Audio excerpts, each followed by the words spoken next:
இப்போ இன்னொரு முக்கியமான செய்தி என்ன அப்படின்னா, யூபிஐ சேர்ந்த ஒரு பெண்மணிய அபுதாபில தூக்கிலிட்டிருக்காங்க. இந்த பெண்மணியோட பேர் வந்து சசாதி கான். இவங்க 2021ஆம் ஆண்டு அபுதாபில ஒரு வேலைக்காக போறாங்க.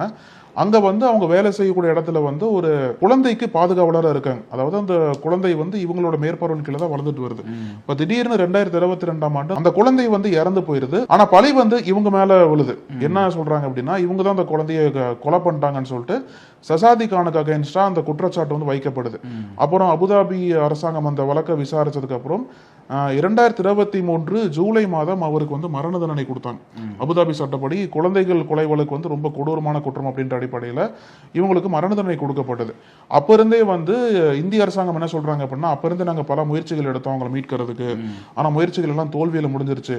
ஏன்னா அந்த குற்றம் வந்து ரொம்ப கொடூரமான குற்றம் அப்படின்றதுனால எங்களால வந்து அவங்களை காப்பாற்ற முடியலன்னு சொல்லியிருந்தாங்க. பிப்ரவரி 14ஆம் தேதி சசாதி கான் வந்து அபுதாபியில் இருந்து அவங்க பேரண்ட்ஸ் வந்து போன்ல பேசுறாங்க. என்னோட கடைசி ஆசை வந்து பேரண்ட்ஸ் பேசணும் அப்படின்ற அடிப்படையில் வந்து அங்க இருக்கக்கூடிய அதிகாரிகள் வந்து அரேஞ்ச் பண்ணி தராங்க. அந்த போன்ல வந்து அவங்க பேசுறாங்க.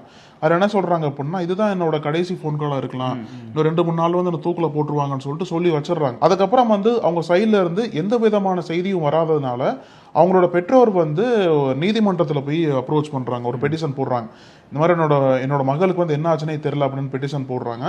அந்த பெட்டிஷன் வந்து இப்ப விசாரணைக்கு வந்த போதுதான் அபிஷியலா மத்திய அரசாங்கம் என்ன சொல்லியிருக்காங்க அப்படின்னா, சசாதி கான் வந்து பிப்ரவரி 15ஆம் தேதியே தூக்கிலிடப்பட்டார், அவங்களுக்கு வந்து தூக்குத்தை நிறைவேற்றிட்டாங்க அப்படின்ற ஒரு செய்தியை வந்து இப்போ மத்திய அரசாங்கம் நீதிமன்றத்தில் தாக்கல் பண்றாங்க.